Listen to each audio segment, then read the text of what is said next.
Amandine Ruas. Je suis coach, thérapeute et entrepreneur. Je vous accompagne pour vivre une vie plus alignée, dans laquelle vous osez être qui vous êtes vraiment et dans laquelle vous avancez en toute confiance vers vos rêves. Avant d'être coach, j'étais responsable RH en entreprise. Puis j'ai fondé Be Your Best Self, mon entreprise de coaching, en 2017. Dans mes coachings, je vous accompagne à votre épanouissement intérieur, l'accueil et la gestion de vos émotions, votre confiance en vous. Mais de par mon parcours d'ancienne RH, je vous accompagne aussi dans votre épanouissement professionnel, votre équilibre pro-perso, le fait de vous mettre des limites au travail, de mieux communiquer avec vos collègues, votre manager, de vous organiser ou encore de dépasser le syndrome de l'imposteur au travail. J'accompagne et j'ai aussi accompagné de nombreuses reconversions. Je suis formée au coaching, à la programmation neurolinguistique, aux neurosciences de l'accompagnement et à la communication non violente. Mon cabinet est à Paris, mais je vous accompagne aussi en ligne si vous vivez ailleurs ou si vous ne pouvez pas vous déplacer.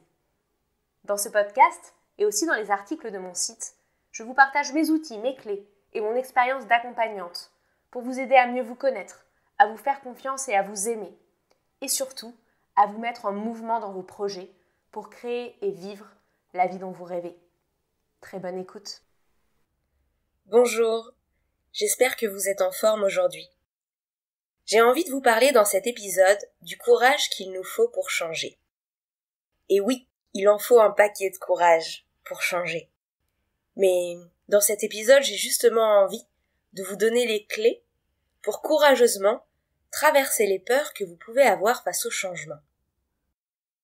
Déjà, changer, qu'est-ce que c'est ? Changer, c'est transformer un aspect de sa vie, de ses habitudes, de sa personnalité, de sa façon de faire, d'être ou de penser, voire même finalement changer un aspect de son identité. Donc ça revient à la faire évoluer pour la transformer en quelque chose de différent et quelque chose qui logiquement nous plairait davantage. Le changement, il peut toucher toutes nos sphères de vie. Ça peut être un changement qui concerne notre vie familiale, notre travail, notre vie sociale, notre rapport à nous-mêmes, notre intendance avec notre façon de gérer notre maison. Et puis, il peut aussi bien toucher des aspects extérieurs, comme nos actes, nos attitudes, notre façon de nous exprimer, que des aspects plus intérieurs, comme notre façon de penser. Je vais vous donner des exemples de changements que je vois par exemple très couramment chez mes clients et qui peuvent probablement vous parler. Changer, par exemple, ça peut être développer un état d'esprit plus positif dans votre quotidien, pour voir les choses de façon plus optimiste.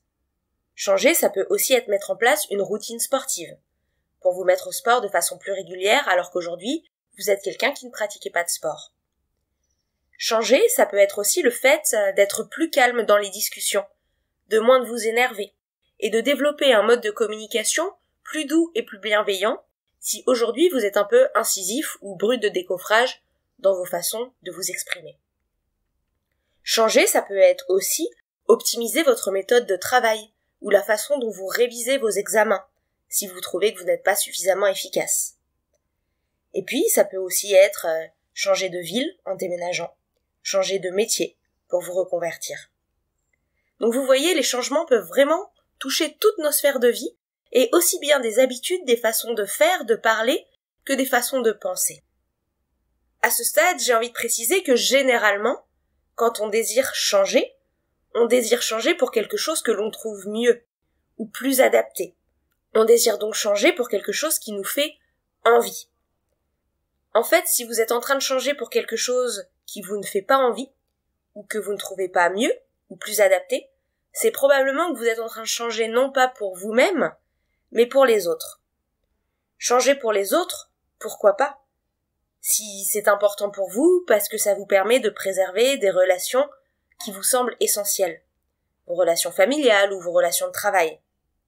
En revanche, si vous changez pour les autres simplement pour leur faire plaisir et sans y voir pour vous aucun bénéfice, alors dans ces cas-là, c'est probablement un changement qui risque de ne jamais aboutir, ou alors d'aboutir et de vous générer plus tard de la rancœur et de la frustration. Assurez donc vous bien au moment de changer que vous souhaitez profondément ce changement, parce que vous avez l'impression qu'il vous apportera du meilleur. Par exemple, que vous souhaitez développer un état plus positif pour être plus joyeux et ça vous fera plaisir d'être plus joyeux, que vous souhaitez changer de métier pour trouver plus de sens dans ce que vous faites, et donc plus de sens à votre vie, que vous souhaitez moins vous énerver dans vos discussions, parce que vous pensez que ça entretiendra des relations de meilleure qualité avec les gens que vous aimez. Et dans ces cas-là, c'est un changement vraiment désiré pour le mieux. Pour autant, si je suis parfaitement honnête, je dois vous dire que même quand on met en place un changement pour le mieux, un changement que l'on désire profondément, eh bien, même dans ce cas-là, même si ce changement est motivé par un désir de mieux, le changement nécessite toujours une forme de courage. Oui, de courage. Si vous avez déjà essayé de changer, les peurs que je vais vous mentionner vous parlent probablement. Quand on veut changer, on se heurte souvent à la peur de se tromper. Et si je change et que c'était mieux avant, si je change de job et finalement mes nouveaux collègues sont pas sympas ou pas intéressants, ou que je m'ennuie, donc la peur de se tromper. Mais il y a aussi la peur de la nouveauté. Comment savoir si ce changement va vraiment me plaire? Je veux déménager, ça me motive, mais finalement, est-ce que cette nouvelle vie, plus proche de la nature, plus proche de la campagne, ou cette nouvelle ville, va vraiment me plaire?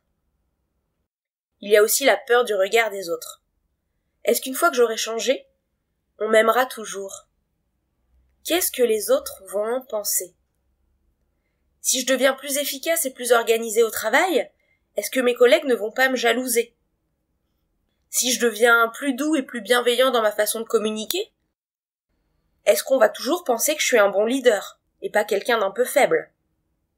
Si je change de travail pour devenir entrepreneur, qu'est-ce que ma famille va penser?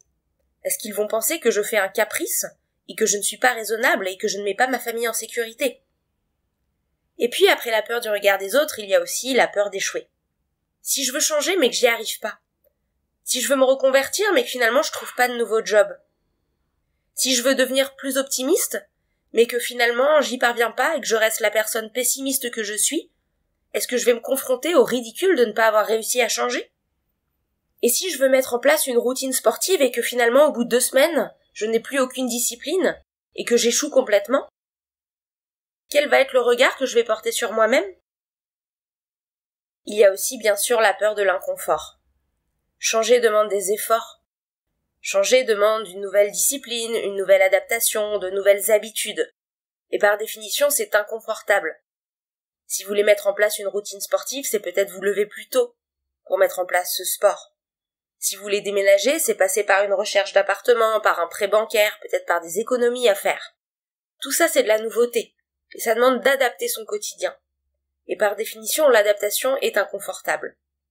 Donc la peur de l'inconfort, c'est le fait de se demander « Mais est-ce que je ne serai pas plus tranquille à rester comme je suis finalement ?» Et puis, il y a aussi la peur des conséquences. Les conséquences financières, personnelles, familiales. Il y a tout un tas d'inconnus au changement. Si je change de métier, est-ce que j'aurai le même salaire? Si on déménage dans une autre ville, est-ce que je vais me faire de nouveaux amis? Si je quitte mon ou ma partenaire de vie, est-ce que je retrouverai quelqu'un d'autre? Est-ce que je vais pas tomber dans la déprime? Il y a tout un tas d'inconnus au changement et souvent cet inconnu nous fait peur et on peut imaginer le pire sur les conséquences à venir.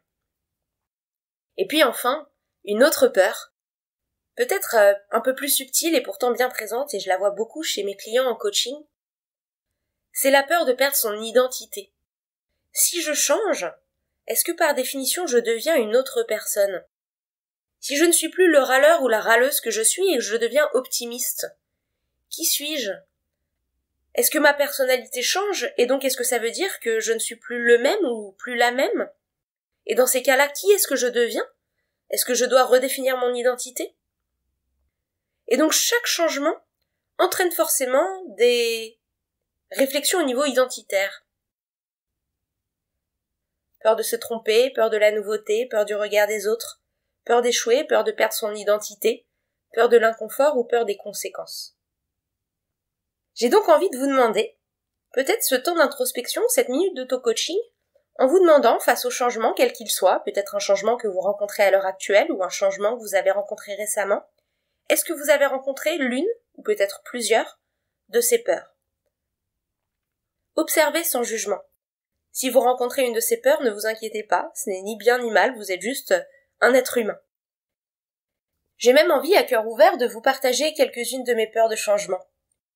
Vous savez, en 2017, j'étais encore responsable des ressources humaines et puis fin 2017, j'ai décidé de quitter ce milieu pour monter mon entreprise et devenir coach et thérapeute. À ce moment-là, j'ai eu des peurs. Les peurs que j'avais, c'était la peur des conséquences financières. Est-ce que je vais gagner ma vie en tant que coach? La peur de regretter. Est-ce que finalement ce sera pas trop difficile de travailler seul, de se lancer? Et est-ce que je vais pas regretter le confort du salariat, le fait d'avoir une mutuelle, une pension retraite, des congés payés? Est-ce que ça, je vais pas le regretter? J'avais aussi la peur d'échouer.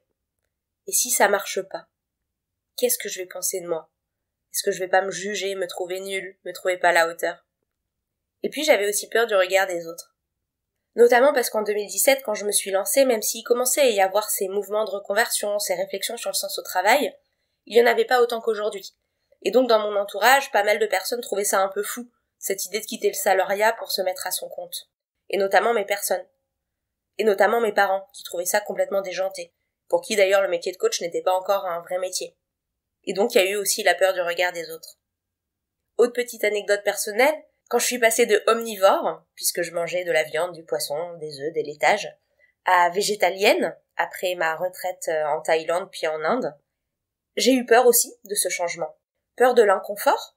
Est-ce que je vais aimer ce que je mange?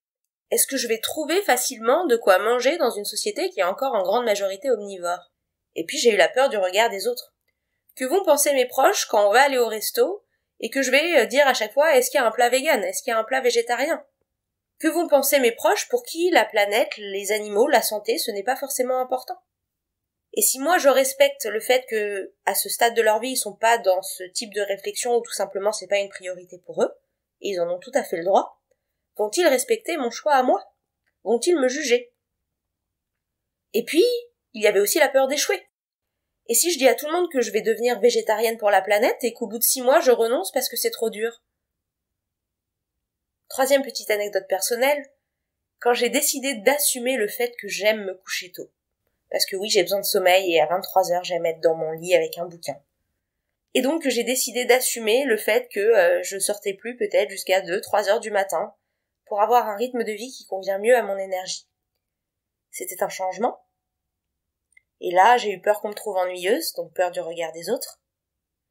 Peur que cela veuille dire que je vieillis, donc peur de changer d'identité. Peur de pas y arriver aussi. De pas réussir à m'affirmer en soirée quand à 23h30 j'ai envie de dire je rentre et que mes amis disent oh non reste encore un peu. Donc en fait même sur des changements anecdotiques, je vous ai parlé là de 3 changements, un changement de métier, un changement d'alimentation et tout simplement un changement d'habitude de vie, ces peurs surviennent. Et chez mes clients c'est pareil. Au cabinet quand ils me racontent qu'ils décident d'arrêter de partir à 20h ou 21h du travail pour partir plus tôt et rééquilibrer leur vie familiale et leur vie personnelle, eh bien ils ont peur que leur manager les juge, que leurs collègues pensent que ce sont des fainéants.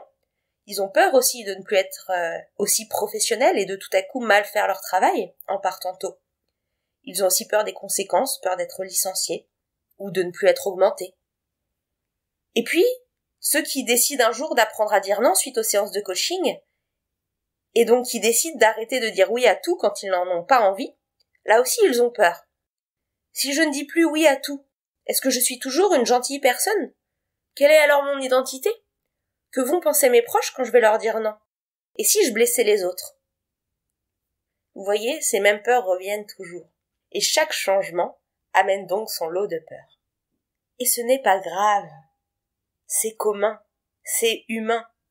Quand vous êtes face à un changement, ne vous dites pas qu'il ne faut pas y aller juste parce que vous avez peur. Car comme je viens de vous le montrer, dans chaque changement, il y a des peurs. Puisque par définition, un changement est une bascule vers l'inconnu. Au contraire, j'ai envie de vous inviter à aller explorer ces peurs. Changer demande d'aller au-devant de ces peurs. Et par définition, quand on avance malgré la peur, c'est là qu'on fait preuve de courage. Car il n'y a pas de courage sans peur. Si vous êtes quelqu'un qui n'a pas peur du vide, et que vous montez à un plongeoir de 3 mètres, vous n'avez pas fait preuve de courage, vous avez fait quelque chose de simple pour vous. Par contre, si vous êtes quelqu'un qui a très peur du vide et que vous montez à un plongeoir même de 2 mètres, eh bien là, vous avez dépassé votre peur et vous avez fait preuve de courage. Donc dites-vous bien que, en allant au-devant de vos peurs, vous allez développer ce courage de changer, de vivre votre transformation pour le mieux, malgré les peurs qui sont normales, humaines et inévitables, puisque par définition, notre cerveau a tendance à nous protéger de ce qui est inconnu. Votre cerveau fait donc bien son travail si vous avez peur du changement. Mais à vous de le rééduquer et de lui expliquer que pour certains changements qui sont pour le mieux, vous avez envie de faire preuve de courage. Ça ressemble à quoi concrètement faire preuve de courage face au changement? C'est le fait peut-être d'accepter de perdre des personnes autour de soi, ceux qui n'aiment pas votre nouvelle version de vous-même, ou ceux que le changement vient mettre face à leur propre incapacité à changer, ou à leur propre refus à changer. Mais c'est ok, parce que parfois il faut laisser partir certaines personnes de sa vie, pour créer de la place pour de nouvelles relations plus positives qui nous tirent vers le haut, et de nouvelles relations qui vont nous permettre d'incarner cette nouvelle personne qu'on a envie d'être. C'est donc oui, accepter de laisser partir certaines personnes, pour en laisser entrer d'autres. Faire preuve de courage pour changer, c'est aussi faire face à ceux ou celles qui nous taxent d'incohérence, notamment parce que les autres aiment rarement nous voir changer. C'est plus rassurant pour nos proches, quand nous restons dans les cases qu'ils ont définies pour vous. Toutes les personnes aiment avoir du contrôle sur leur environnement. Alors si vous changez, forcément, vos proches vont se sentir en insécurité dans la relation avec vous. Ils vont se dire « je comprends pas, avant tu me disais toujours oui ». Et donc ça va les mettre face à leur propre insécurité, peut-être face à leur propre peur de ne pas être aimés ou d'être rejetés.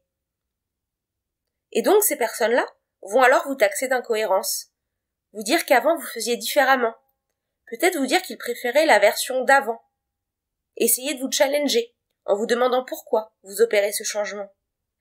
Mais face à ces remarques, le courage c'est d'assumer de changer, d'assumer de ne pas forcément être la même personne aujourd'hui que vous étiez hier, d'assumer avec joie de voir que vos valeurs, vos goûts, vos envies, vos besoins, vos pratiques, vos désirs, votre personnalité peut-être, évoluent avec la vie qui passe. Parce que vous n'êtes pas un être figé. Vous êtes au contraire un être capable de vous remettre en question et de vous adapter. C'est donc être capable, face à ceux qui vous taxent d'incohérence, d'accueillir avec joie votre nouvelle identité et d'en faire une occasion de vous affirmer. Le courage de changer, c'est aussi le fait de faire face à l'inconfort des nouveaux apprentissages. Parce que changer d'habitude, changer de façon de faire, changer de façon d'être, de penser, ou encore de métier ou de lieu, c'est accepter de ne pas être dans sa zone de confort, de ne pas être dans sa zone de maîtrise. C'est accepter aussi parfois de redevenir débutant au moment d'apprendre de nouvelles habitudes. Et ça aussi c'est ok, parce que finalement c'est joyeux de savoir qu'on peut se laisser surprendre par la vie, qu'on peut apprendre de nouvelles choses à tout âge, qu'on peut soi-même se créer un terrain d'exploration et de découverte simplement en décidant de changer. Le courage de changer, c'est aussi le courage d'apprendre à rebondir et à se remotiver quand parfois il y a des déceptions ou des échecs ou que nos changements ne marchent pas du premier coup. Parce que tout changement est en dents de scie. On fait très souvent quelques pas en avant et puis parfois on retombe dans ses vieilles habitudes où les choses ne se passent pas exactement comme prévu. Et face à ça, persévérer et se remotiver, c'est apprendre à développer sa résilience dans la mise en œuvre d'un changement qui compte à nos yeux. Alors ce que j'ai envie de vous inviter à faire, c'est d'accepter que ces peurs sont normales. Et mieux que ça, que pour atteindre vos résultats, il y aura donc toutes ces peurs à traverser, mais que de l'autre côté de la rive, il y a la liberté de choisir qui vous désirez être. De l'autre côté de la rive, il y a l'aventure d'apprendre à vous connaître, d'apprendre à vous aimer, de définir l'identité que vous voulez vraiment avoir et de l'affirmer face au monde. Alors, plutôt que de regarder ce que vous pourriez perdre en changeant, et si vous portiez votre regard sur ce que vous pourriez gagner dans cette aventure du changement? Prenez quelques secondes pour réfléchir à un changement à venir. Et demandez-vous en quoi il va enrichir votre vie. Qu'est-ce que vous pourriez y gagner? Et si les peurs ressurgissent, demandez-vous ce que la traversée de ces peurs peut vous apporter et en quoi elle peut vous faire grandir. Par définition, le changement, c'est le propre de la vie. C'est lui qui amène la croissance. La chenille change quand elle devient papillon.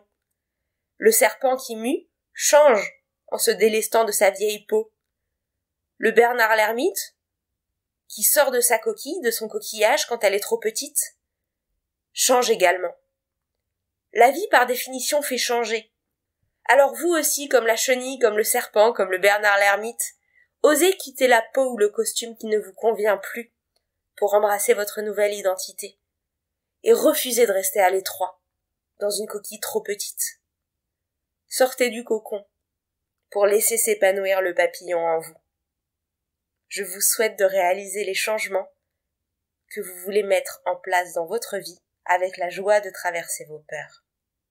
J'espère que cet épisode vous a plu. N'hésitez pas à le partager à un proche qui serait en phase de changement et à qui il pourrait être utile. Si vous avez besoin d'aide dans vos changements pour traverser vos peurs et pour mettre en place de façon à la fois confiante et efficace les étapes du changement, vous pouvez me contacter pour un coaching individuel au cabinet ou en ligne. Vous pouvez aussi me suivre sur ma page Instagram, Be Your Best Self Coaching, sur mon compte LinkedIn, ou encore me contacter pour toute question que vous pourriez avoir sur mon site internet www.amandineruas.fr. Et je vous retrouve prochainement, soit dans un prochain épisode, soit peut-être lors d'une séance ensemble. À très bientôt.